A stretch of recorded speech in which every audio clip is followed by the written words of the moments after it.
આ દ્રશ્યો છે વિરમગામ તાલુકામાં આવેલા મોટા ગોરૈયા ગામના, જ્યાં 87 વર્ષીય મહંત જગદીશ ગિરિજી મહારાજે દેહ ત્યાગ્યા બાદ તેમના અંતિમ દર્શન માટે ભક્તોનો જમાવડો જોવા મળ્યો।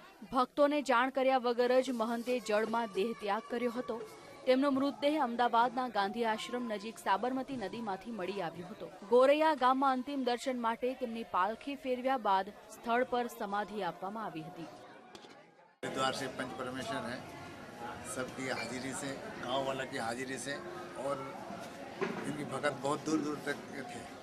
बड़ौदा, नडियाद, नवसारी, सावली, भरूच, मुंबई, सभी जगह के भगत ने फट। आजकल मोबाइल की सुविधा है, SMS से समाचार मिल गए, सब यहाँ हाजिर हो गए और सबकी हाजिरी से यहाँ समाधि। મહંત જગદીશ ગિરિજી મહારાજ તેમના હજારો ભક્તોમાં ખૂબ જ પ્રિય હતા। તેમના ભક્તો માત્ર ગુજરાતમાં જ નહીં, મુંબઈ અને દિલ્હી સુધી ફેલાયેલા હતા અને આ ભક્તો દ્વારા તેમણે ગોરૈયા ગામમાં સ્કૂલ, પાણી, રસ્તા, હોસ્પિટલ જેવી અનેક સવલતો ઊભી કરાવી હતી। बाबाजी ने सीनियर सेकेंडरी स्कूल का निर्माण कराया, BSN का एक्सचेंज ऑफिस लगवाया,